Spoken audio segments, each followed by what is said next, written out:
I did not have a resume. I had not looked at a job yet, and I pretty much had no idea what I wanted to do. And when you're trying to get unstuck, you don't realize how stuck you are. What is my identity? And I remember a coach telling me, go back to your core values. That's who you are. A veteran friend of mine actually said, why were you able to be very vulnerable with your team in the Army, but you can't be vulnerable with the people that want to support you now? You have to be humble enough to walk into somebody's office, even someone who's younger, who's less experienced, be like, hey, I just want to bounce this off you. Like, what do you think? Does this sound crazy to you? 100 eyes are better than 2, right? The mentorship piece kept calibrating me and keeping my head in the right space when I felt like a bouncy ball and wanted to be in all the wrong places. If you're trying to make a change and you go back and you don't have support, likelihood of that change is going to be very dismal. It's very difficult to lead somebody if you don't understand what their core values are and what they're willing to do and what they're not willing to do. Diverse thinking to the podcast from a generational aspect. Change doesn't have to be overwhelming. Once you've made change, your mind knows how to make change. At any stage of our lives, we are unstoppable. Welcome to episode 17 of the Unstoppable Podcast. I'm your host, Michelle Bonahoom, and today we have the privilege of speaking with a remarkable leader whose journey from military service to corporate leadership is a testament to adaptability, resilience, and the power of mentorship. Our guest, Travis Zandlo, honorably served in the U.S. Army for 22 years, retiring as a Chief Warrant Officer. Originally planning a 2-year transition into retirement by 2027, Travis faced an unexpected acceleration, completing his transition in just 5 months, a major shift that required rapid adaptation. He now leads the Technical Services Group and National Service Division for Technology Integration at LVC Companies, applying his extensive expertise to drive innovation and operational excellence in the private sector. Travis resides in St. Francis, Minnesota, and is a devoted husband to Amanda and a proud father of 4. Welcome, Travis. Hi, Michelle. Hey, Ty.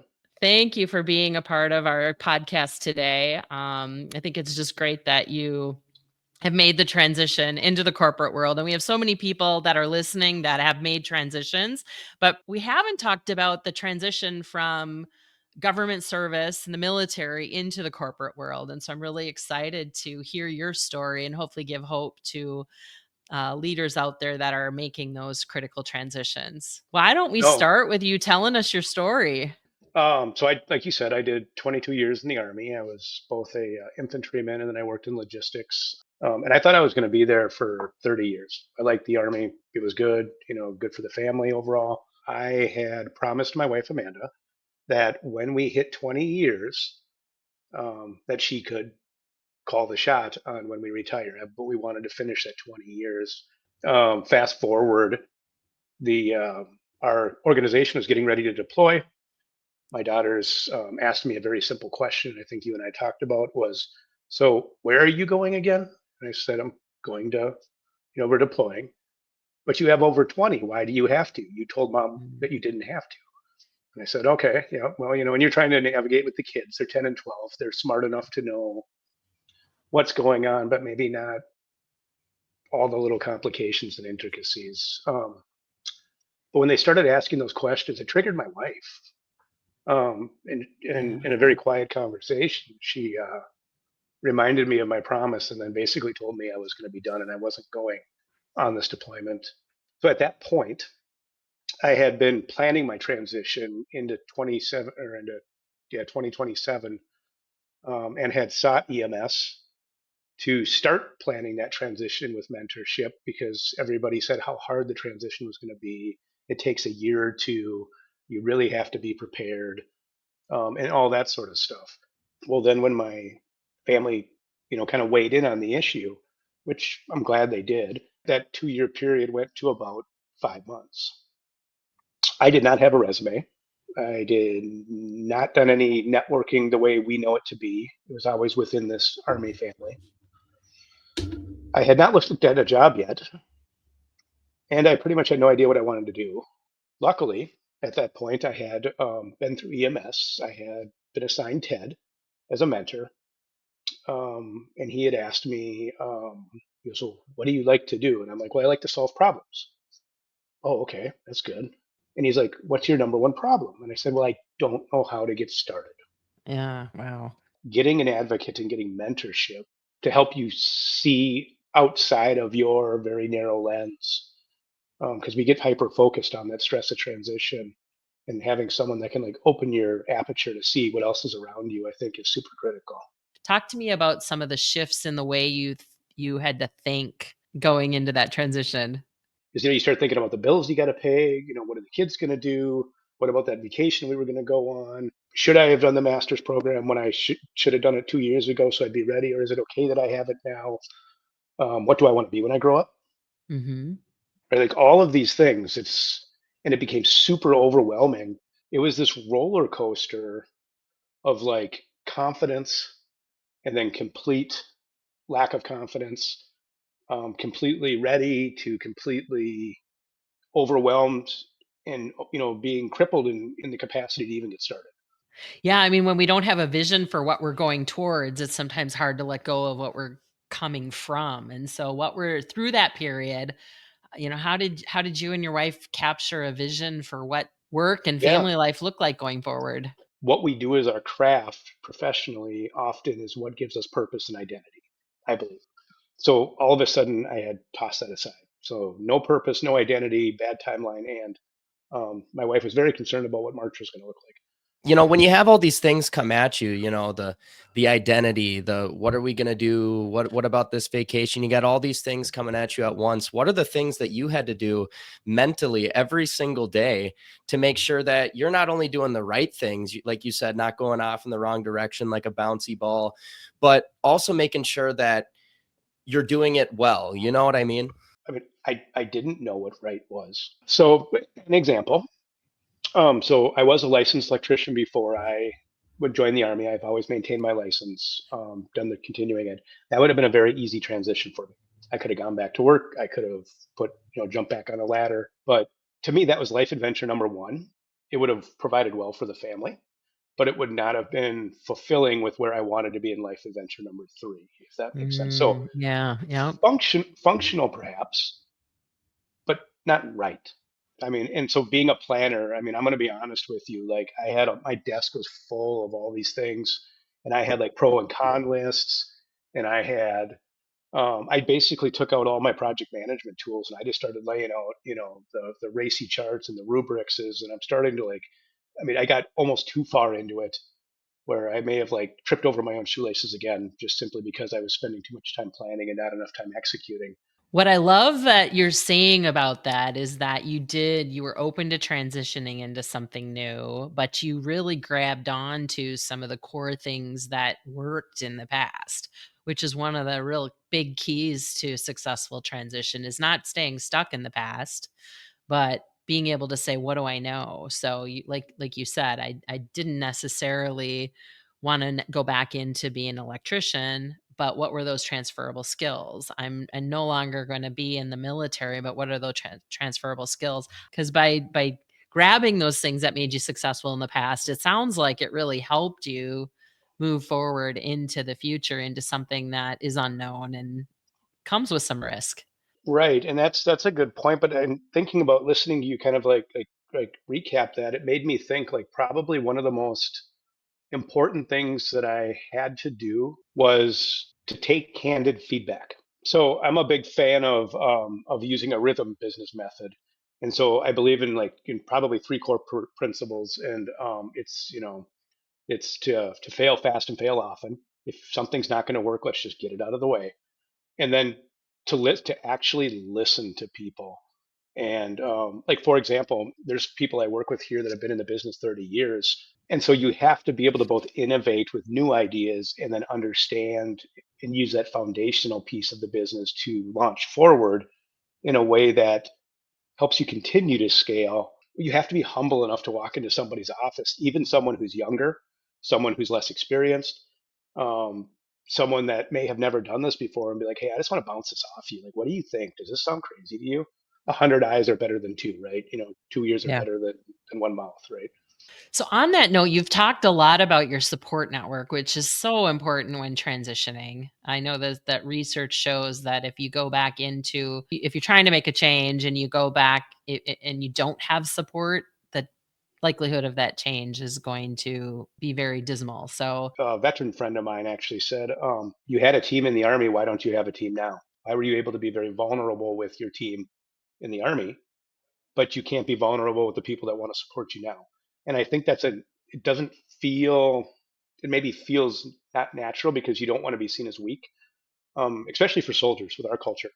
I think that brings up a really important point because as leaders, like you said earlier, we often tie our identity to our work or our life situations. And if those unexpectedly change, now we find ourselves not having an identity rather than saying, okay, what's my identity outside of any job or future self or role that I play in life? I think it's one of the things that caught me off guard the most is like, oh my gosh, who am I now?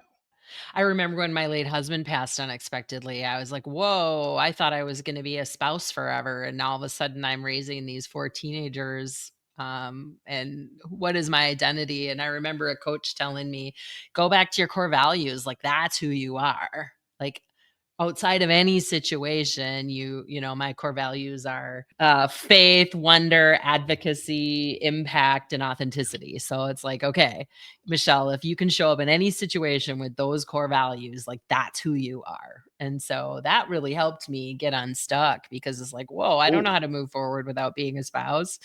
How do you find your core values? I mean, I'm sitting here thinking right now, like, what are my core values? How do you find your core values and know, like, that is mine?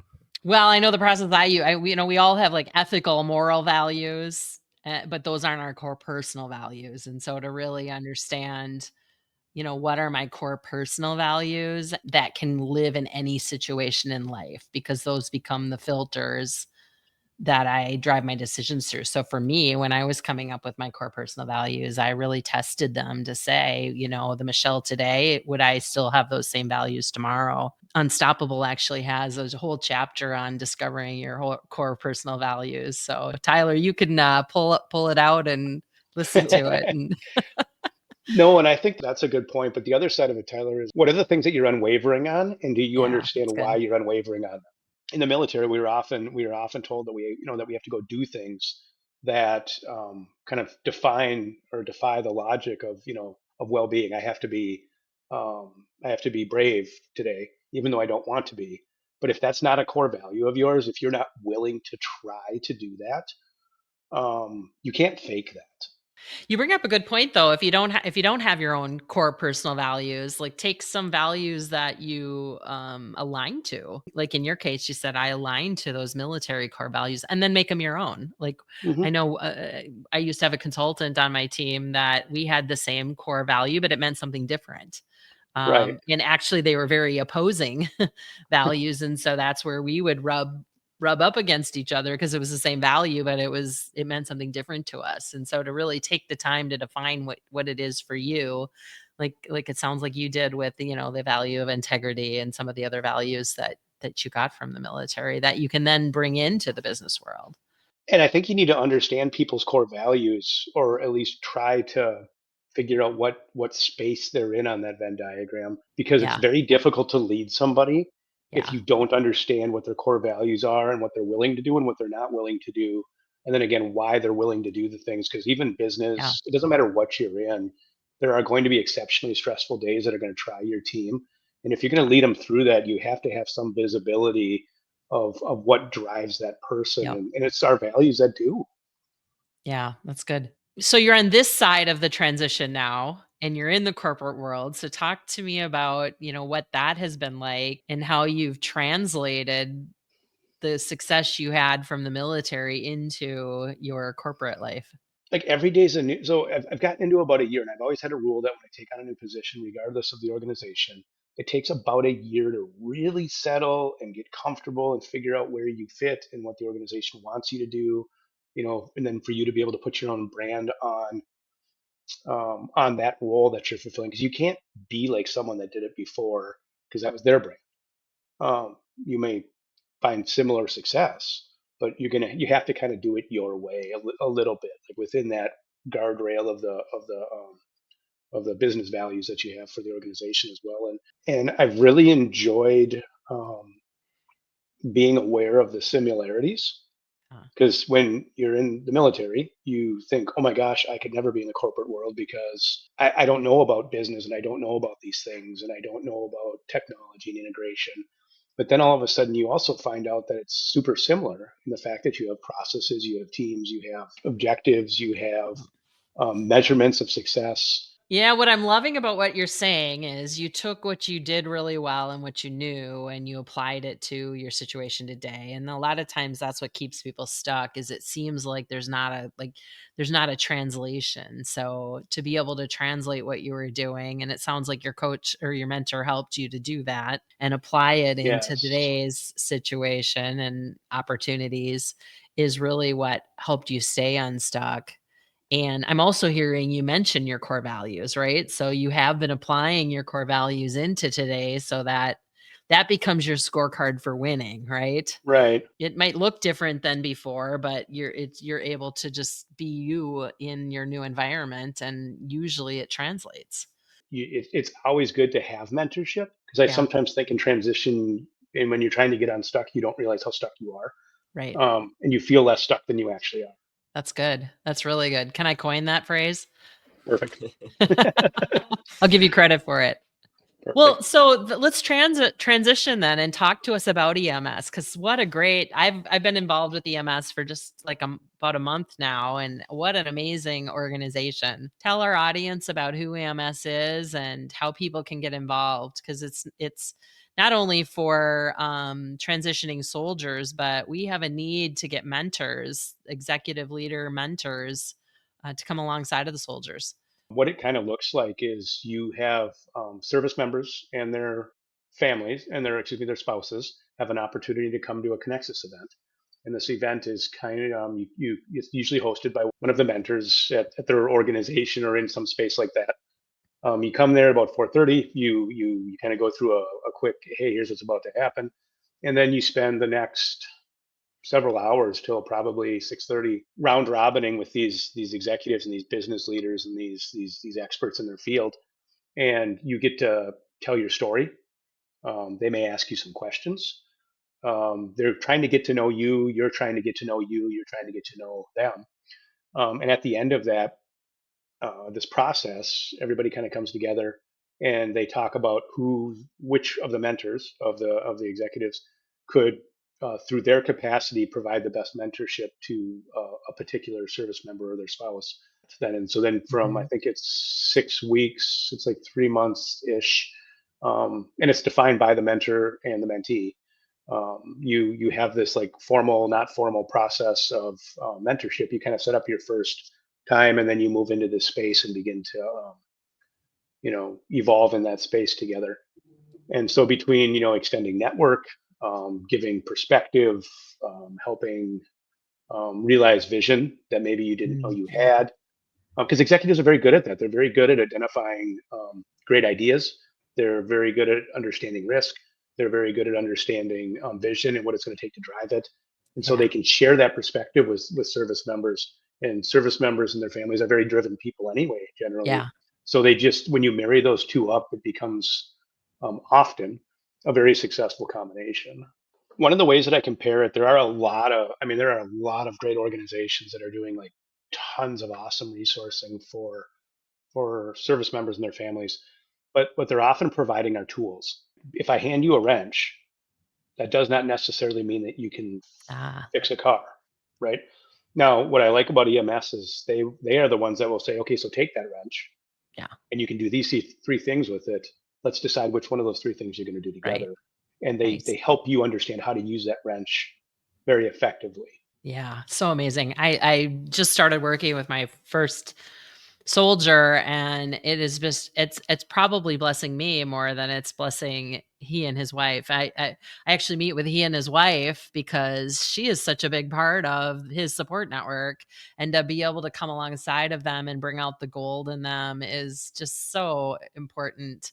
So many good nuggets, but I just really the part about knowing your identity and sticking to that really is your strong foundation as you're navigating change. Tyler, you maybe don't even remember this, but when your dad passed away, we actually sat down and came up with who who are the Bonahooms? What are our core values? And so to me, that's just a reminder, because we haven't talked about that in a long time. It's just a reminder how it can be so simple. Like when we're feeling unstuck or uncertain, just to come back to that plumb line of, who am I? Who are we? And why? What are we going for? What's our vision through this? You talked so much about that support network, and having a support network. And it sounds like you had multiple people. You had your Yep. wife who was helping you, your kids were helping you, but then also Mhm. an outside mentor who could translate the language that you were speaking into the language that you were heading into.